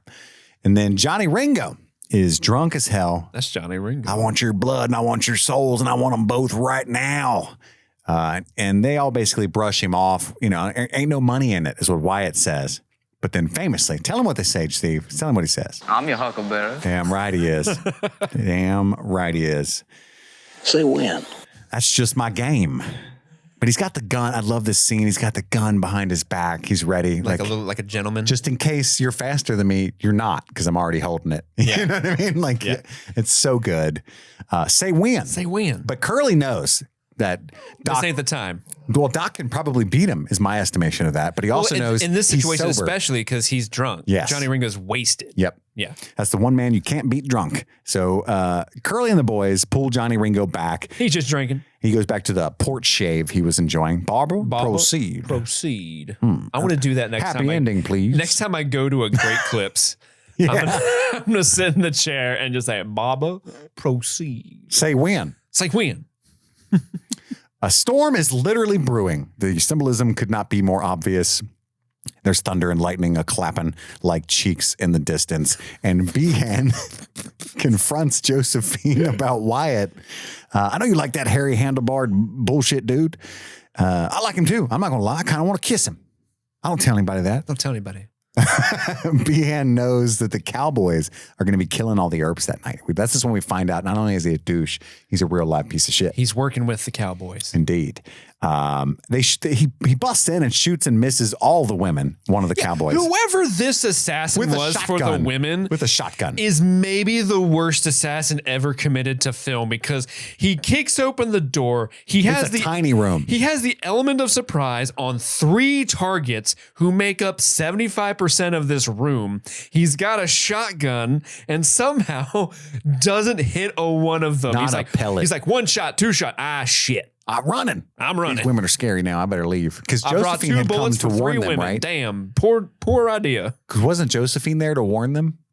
Oh, there's 4 women in there. Yeah. So Josephine did warn them, but like for 2 seconds. Literally all she did was like, someone's coming. He's right behind me. Here, I actually brought them here. They didn't know where you lived. Yeah. So my bad. Assassin, are you looking for the ladies? I'm about to tell him you're coming here. Follow me. It's over here. You got to bust a left. You know, just give me a second. I just want to get my heads out. Don't shoot me. But Heavens to Betsy, you almost shot me. Virgil has been shot. He returns to the bar. Wyatt's like, what'd you forget? I forgot all the blood dripping down my arm, Wyatt. What? They operate. He also shot up Claude's wife. I ain't gonna lie to you, Steve. I don't remember who Claude is, but that's very sad. Poor Claude. Poor Claude. And they got to amputate Virgil's arm, right? And then Wyatt, like an asshole, Don't literally. worry, darling, I still got one good arm to hug you with. It's such a corny line. It's also my jerking arm, if you know what I'm saying. Woo. That's the real sad story in all this. The real victim, my dick. I told you, Verge. That was his words. Wyatt's immediate comforting words. I told you. Okay, so I'm going through IMDb. I don't see anyone named Claude, so I don't. Maybe we don't see this person on It's just a screen. line. Yeah, because Morgan's like, they got Claude's wife. His wife, damn it. Yeah, because I don't know who that was either. This is when Michael Rooker, known as McMaster's in this movie, and two friends, both Creek and Jack Vermillion, who we met earlier, quit the Cowboys. I heard what they did to your women. That ain't cool, man. We don't shoot at women, That ain't folk. cool. We murder a lot of people. I'm not all about that life. We did kill a bride and a priest once, but they was Mexican. I made a surly face at it, though. Yeah, I don't know if that counts or not. Anyway, I'm with you, Wyatt. I'm Mary Poppins, y'all. I do love Michael Rooker, man. Michael Rooker's great, yeah. Morgan is... It was weird seeing him with like bountiful curly hair, though, in this I know, movie. It was like, oh, he's a Michael young Rooker with man. hair? He's Whoa. He's a young man. Yeah. That more. He's got that funny hat on. He does. Yeah, he looked funny. He looks like a mariachi or something, you know, which doesn't look funny except on Michael Rooker. Yeah, that's true. That's all I'm saying. But Morgan goes to play some billiards. He's playing angry pool. Some people dance away their feelings. Some people journal. Morgan, billiards. He gets shot in the back though. Damn. And it's such a Jesse Ford? I think so. It's such a sad scene because he pulls his gun out too late, right? But he's trying. He's like, I'm a big boy. My sciatica. And it drops it on the pool table, and they're trying to get the bullet out. The doc gives up pretty quick. He's like, hold him still, damn it. Shut the dog up. I can't get it. I do think it was funny. Kurt Russell's energy in the scene is like, God damn it. Will someone shoot up that dog? I hate dogs. It is a beagle. And then the whole time the doctor's like, hey, I'm going to tell you what. I was supposed to be off today. Yeah, I'm not even clocked in. And this is the second attempted murder of the evening. I will be billing your family a lot. I'm not going to lie to you guys. I deal at the craps table. I don't know what I'm doing. My nickname is Doc. Wyatt, tell your wife I've got her heroin. Do you know why he's called Doc Holliday? No, I don't actually. He's a dentist. Is he really? He's a doctor. Mm-hmm. Oh, good for him. Yep. That never comes up. No, it's not. It's not relevant. He's just got the tuberculosis now. Yeah, that's fun though. There's a really, but I love the like very on the nose symbolism when like Morgan does die. He says like, "Hey, remember how some people said they see a light at the end of the tunnel? That ain't true." And then he dies. But then there's the on the nose symbolism where the blood is on Wyatt's hands, and he's just kind of fumbling through the scene, like looking at his hands, and he's like looking at his hands, and he looks at Maddie like at his hands, and he stumbles into the street, and it's raining, and everyone's like on the side of the street, and they let him get in the middle, and he's like just like looking at this with his hands. It's so over dramatic, but I love it. And then for some reason, Josephine runs out to comfort him. And he's like, you get away from me. No, he's like, not now. Can't you see? And like, for once I'm with him. Yeah, bad time. I know we flirted a little, but. He does say, get away from me. Yeah, he does. This is the lowest point of my life. He white fangs her. But that's when, Maddie's standing there too, but she had already seen Josephine attempt to comfort him. It's for the third time. And that's why she's like, oh, every time I come out of my house, I try not to do heroin. It's raining. You're with the lady. It's raining. God damn. I got shot at too. I did. He shot one of my heroin bottles. Oh, she's the real victim here. Oh my goodness. Forget about Morgan. Let me make an amendment to my earlier statement. The real victim is Maddie. And then my dick. And then also my dick.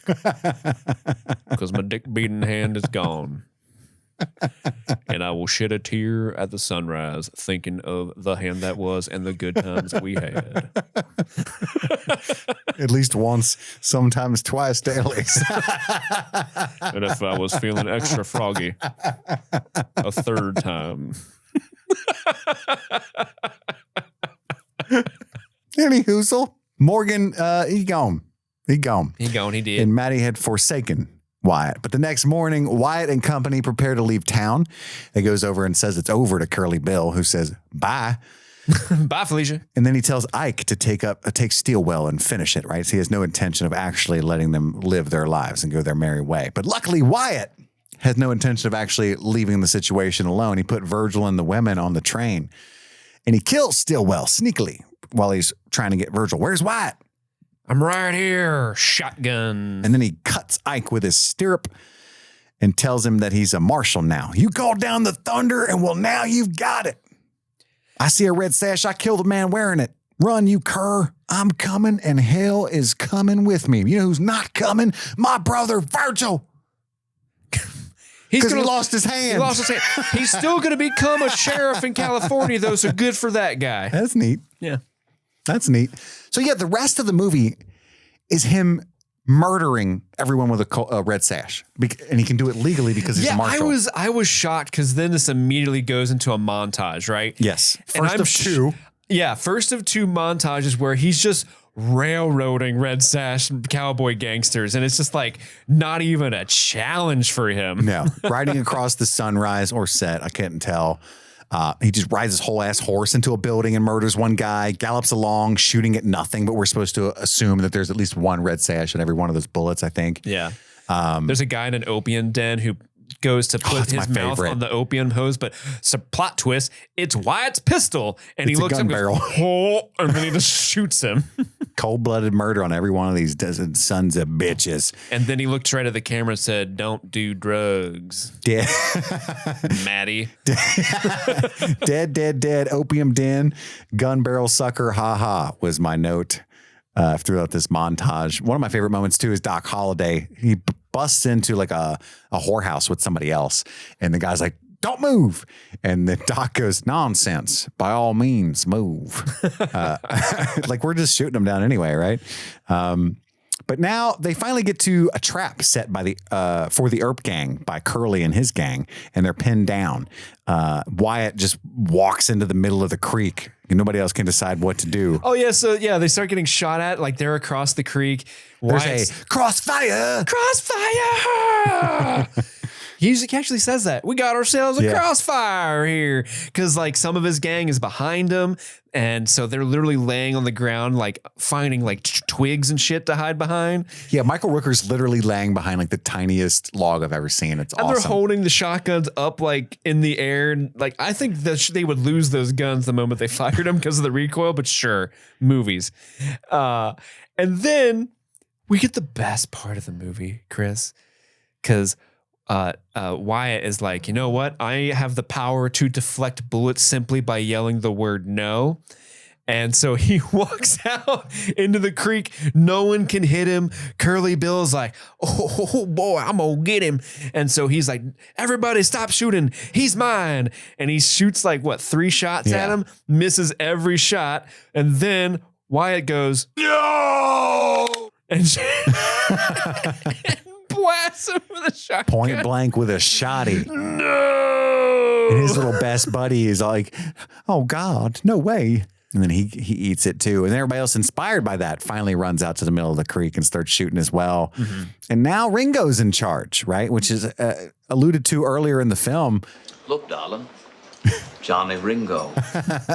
That would be worse than Curly Bill, right? Curly Bill says, I feel bad for everybody when Ringo's in charge, right? Yeah. But the next scene, everybody's marveling at Wyatt. It's kind of a goofy scene because they're like, oh my God, I've never seen anything like that. He's like a wizard or something. Where's he at, by the way? He's in frame. On water over there. But he's in frame like 7 feet back. Isn't that a Just it is a daisy. Just listening to everything that they say. But then they say, it's not revenge. Doc says it's not revenge. It's a reckoning. It's a reckoning. Then he becomes too sick to move on with the crew. I love this scene. It really did emotionally affect me, Steve, this next line. You too? Yep. When Wyatt says, or he says, why are you even here, Doc? It's got nothing to do with you. And he said, Wyatt Earp is my friend. And then Creek says, hell, I got lots of friends. And Doc says, I don't. Mm-hmm. Right? Like, yeah. He loves him. That's some guy love between two guys. I love love. I love love. Let them fuck. Say when. Say when. I'm a huckleberry. But Ike's bitch ass is leading another posse somehow. And cowboys have killed Billy Zane, the one and only Fabian. Off camera. You're all ugly. You're all ugly. I hate you. And your dork friend Billy's ugly too. And Billy's like, damn. Yeah, I am. But he's very sad. This is the one step too far for him because he really did admire the art and artistry of Fabian. And he holds his hand briefly. And runs off. And he's like, we've gone too far, Behan. We do need law and order. We do need law and order in this town. This is the theme of this movie. And he gallops off. I have been personally affected by this tragedy, so now it has become real in my life. But Behan is still a bitch. He says, no, I'm not going to do that. And he's like, I'm cool. I just want money. I'm gonna throw my lot in with the cowboys. Mm-hmm. And Behan gave them all badges. So he deputized them. They're all technically lawmen now, these cowboys. Doc falls off his horse. He's too sick to move on. Charlton Heston lets Doc sleep at his place. Thank goodness Charlton Heston was there. Let my people go Wyatt, to bed. But in the biggest coincidence ever, Wyatt happens to see Josephine out the window. She stopped there to water her horses. I guess it's not that big a coincidence. There's only so many places you can stop in those days, right? Everyone goes to the Hooker Ranch. Mm-hmm, mm-hmm, mm-hmm. The farmer's name is Hooker. Henry right? Hooker. Henry Hooker. All right. It's not just a type of ranch. That's out in Vegas. With hookers. Unless you're talking about the Hooker family. Charlton Heston and his boys. Henry Hooker. And my guns. She's always smiling for no reason at inappropriate times. Like her best friend just got murdered.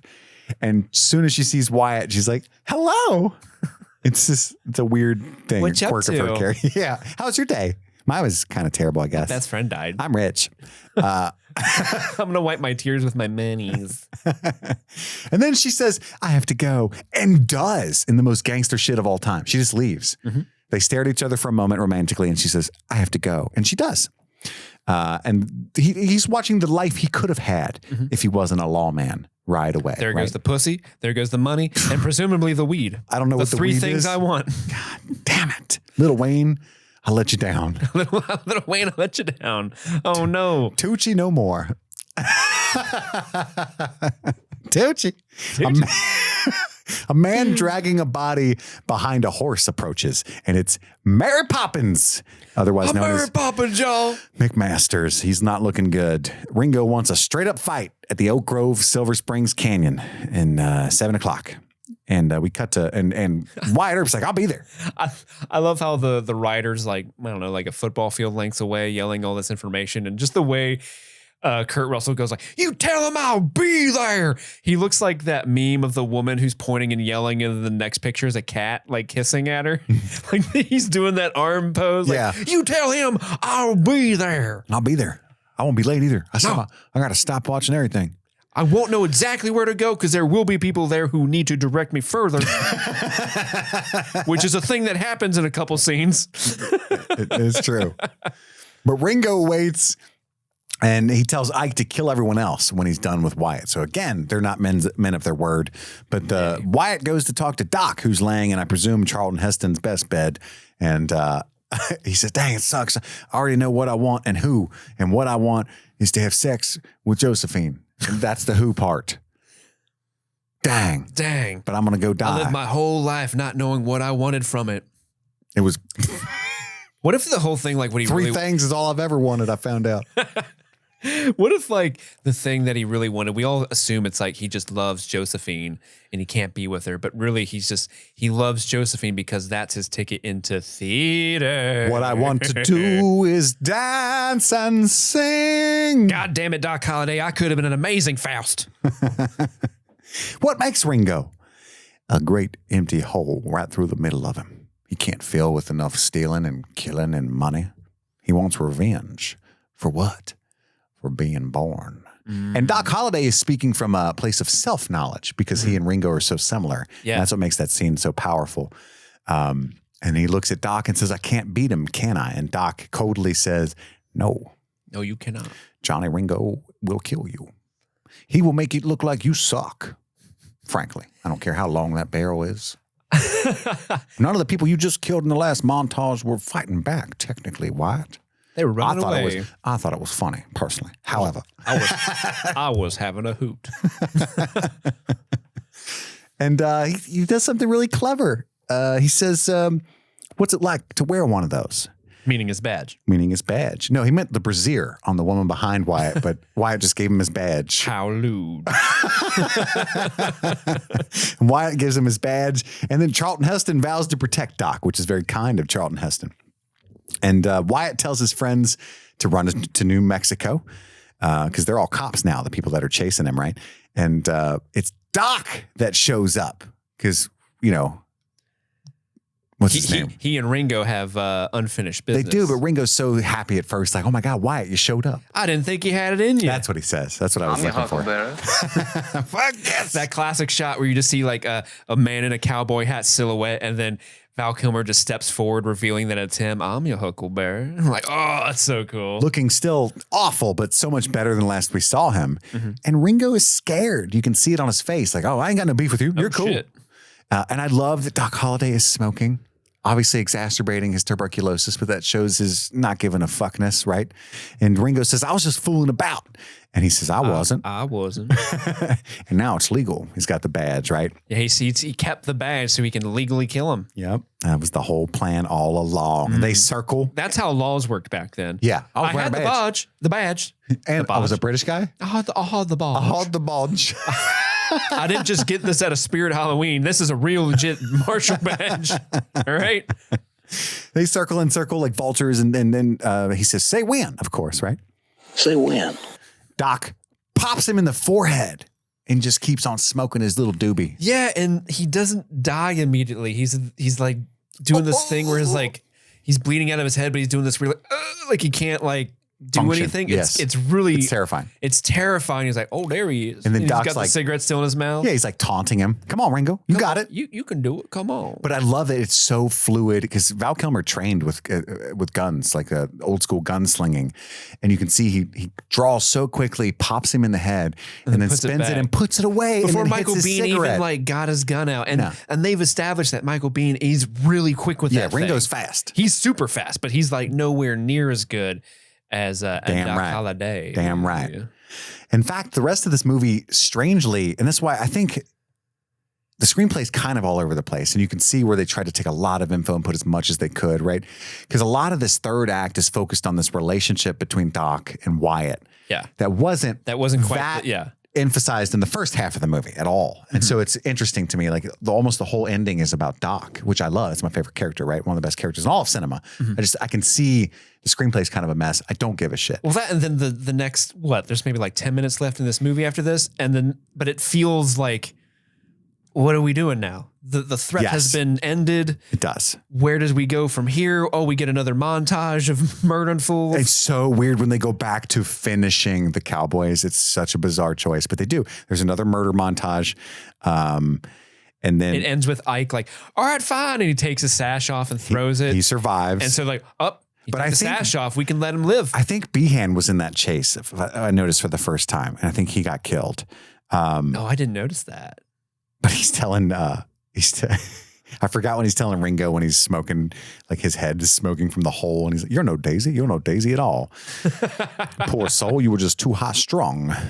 And then he gives the badge back and says, my hypocrisy goes only so far. And then let's finish it. And then they do the last charge of Wyatt Earp and his immortals is what they call it. But anyway, we already talked about that. All that, everything wraps up. Finally, Doc Holliday is in the Glenwood Sanitarium in Colorado. His TB's finally getting the best of him. Doc's looking even worse than usual. That's right. He comes, and Wyatt comes every day to play poker with him. And I don't want to play no more. Doc's mad about it. Wyatt gives him something. And this is what I thought. I don't know what you said the through line that you hated the movie was, but this is where I thought of you. And that Steve is going to be choking on his Kool-Aid. Oh, dying laughing. I love this. I was in love once. My first cousin. That's good, Doc. Tell me about that. She was 15. And they have this whole moment that's played for like this, like, aww. Doc Holliday's been eating himself alive his whole life because he could not be with his 15-year-old cousin. Now, I give him the benefit of the doubt. Maybe he was probably also 15. Yeah. But it is his first cousin. But it's also the 1800s. He could have been 45. He said This could have been last week. He said they emphasized my first cousin. He said that. Why didn't you just say cousin? Yeah. You know? I just wanted y'all to know it's as creepy as it sounds. Wink. Say when. Anyway. One. Yeah, that one. When. I was thinking, like, I don't know if Steve's seen this movie as many times as I have, but he's going to get a kick out of this. Yeah, that was a really odd thing to include. She joined a Because convent. they are trying to kind of wrap up this bow, like, oh, this is why he's a tortured soul. Right. Because he could not have the thing that made him happy, which was this relationship with his cousin. first cousin. Because what do you say? Like, she joined the convent after the whole affair. Yeah, because I think even then it was frowned upon that they were cousins. So that she had to go join a convent. Yeah. But I do love the line. This made me feel better because I've had an interesting life, to say the least. And Wyatt says a little self-pity in that moment, which isn't earned at all. The other guy's dying, damn it. But he says, I just wanted a normal life. And Doc says, there's no normal life, Wyatt. There's just life. Now get on with it. Live for me. Go get that actress. Pussy, money, weed. What have I been telling you, son? Live, damn it. The trifecta. The Holy Trinity, as it were. Live for me. Please leave. And he's like, if you ever cared about me at all, you'll get the fuck out of here right now. Because that's how much he cares about Wyatt. And he does. There was one funny thing where he's got giant poker cards and he like puts them in Doc's hand. And Doc's like, I don't want to play anymore. And he's like, all right, what do you got? You beat me. Like, Yeah. like Doc still beat him. And he's not even playing. He's the luckiest man alive. My Friend Doc Holliday. It's a book that Wyatt Earp wrote that he had given him. And that was the gift, yeah. Yeah, Wyatt leaves immediately. And then this actually really happened, supposedly. It's documented that he was in the hospital. He looked down at his bare feet, and after a lifetime of assuming he would have died in a gunfight, Doc Holliday looked at his feet and said, that's funny. Because he knew that at that moment he was going to die in a bed, which is weird to him. I'll be damned. This is funny. And then he died in the bed. Mm-hmm. And that's a neat fact about that. And this is a quote from Wyatt Earp. I just thought it was interesting about Doc Holliday. Doc was a dentist, not a lawman or an assassin, whom necessity had made a gambler, a gentleman whom disease had made a frontier vagabond, a philosopher whom life had made a caustic wit, a long, lean, ash-blonde fellow nearly dead with consumption, and at the same time the most skillful gambler and the nerviest, speediest, deadliest man with a six-gun that I ever knew. That's a quote from Wyatt Earp about his friend Doc Holliday. Very, very cool, because Wyatt knew a lot of deadly men. He did. Doc was a bad motherfucker. That's what they call him.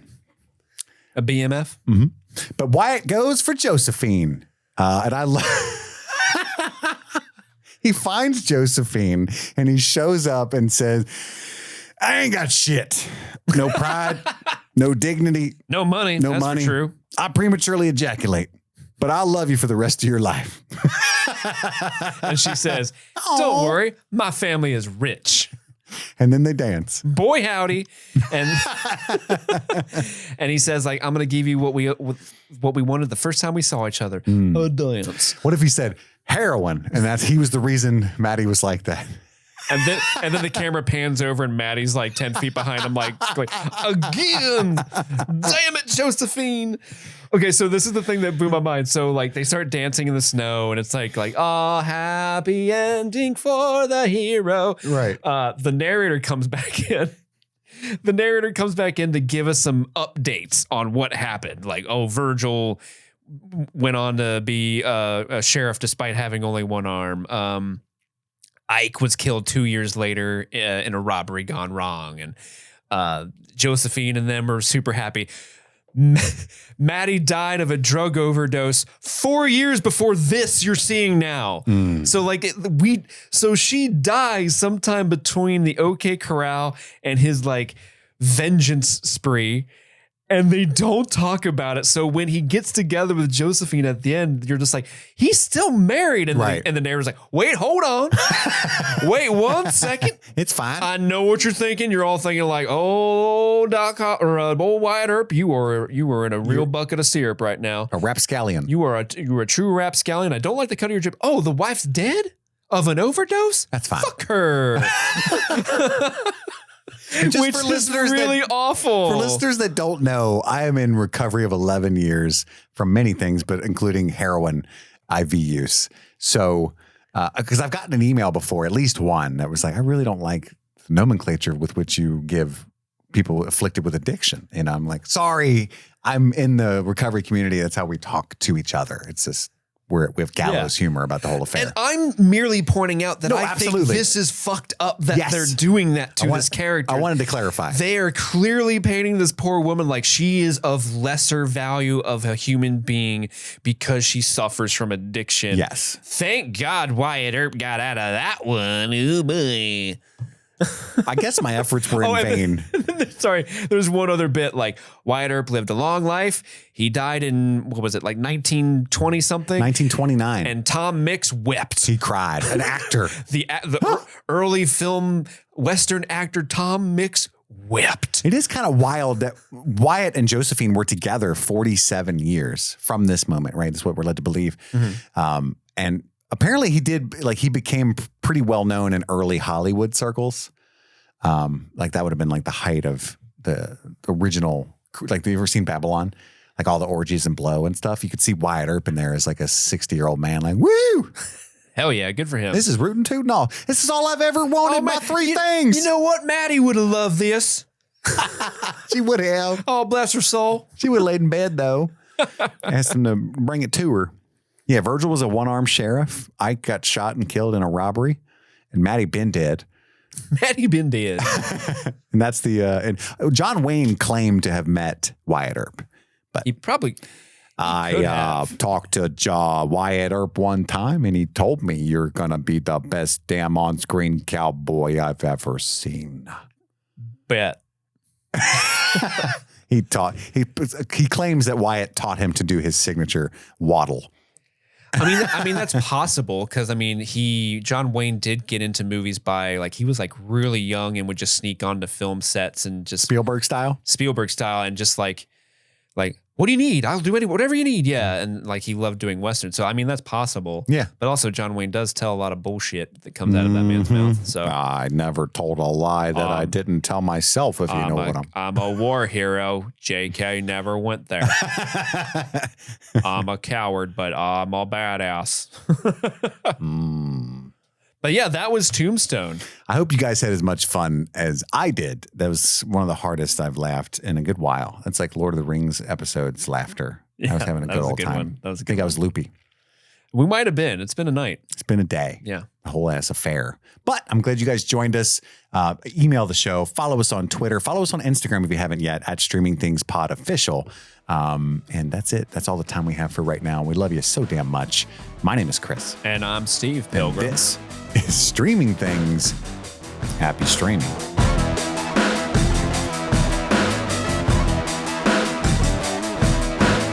Oh, it's April Fools, everybody. Just kidding. That was a couple days ago. But in the month of April, we've got some new patrons we want to give a shout out to because they are keeping the lights on for us over here at Streaming Things, as well as many of you who have been patrons for a very long time. So let's welcome these newcomers into our family. Our first one isn't technically new, but he did upgrade his tier to the highest tier possible of the K-Stu patron saint of Streaming Things, and that is Stanton Valentino. So thank you so much, Stanton.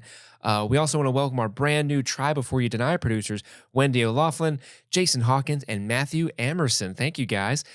Brand new to the Marty B VIP section, we have Aubrey Carell, Tyler Ashby, Alan Tomlinson, Kate Lampy, Joey Stewart, Taryn Sayre, Jesse Lay, Kashunya, Luke Dixon, Lena Anderson, and Huang Lei. Thank you guys so much. And our chocolate pudding producer sections, we got some brand newcomers. We got Crystal Wheatley, Katie, Anna Javinjo. I'm definitely pronouncing that wrong. Thank you to Bailey Patterson, Abby Christine Creations, Aaron, Bradley, California, Alex the Average. I think you could be pretty great, Alex, not going to lie. Lauren Daly, Sarah Podber, Richard Humphrey, Sarah Rowe, Chris Williams, Stephanie, Jose Presidio. I'm pronouncing that way wrong. I'm so sorry, Jose. Melanie Dame, Katie G, Wade, Huggy Loaf. I love that name, Huggy Loaf. And of course, the upside down Canuck. What is an upside down Canuck? Is that like a mean Canadian? I don't know. And finally, our Friends Don't Lie producers, we can't leave them hanging. We got to thank them as well. So thank you so much to Austin Sylvie, Sahiba, and Zaray Penna. Thank you guys so much for continuing to support the show. We can't do it without you. And I hope you keep enjoying these episodes.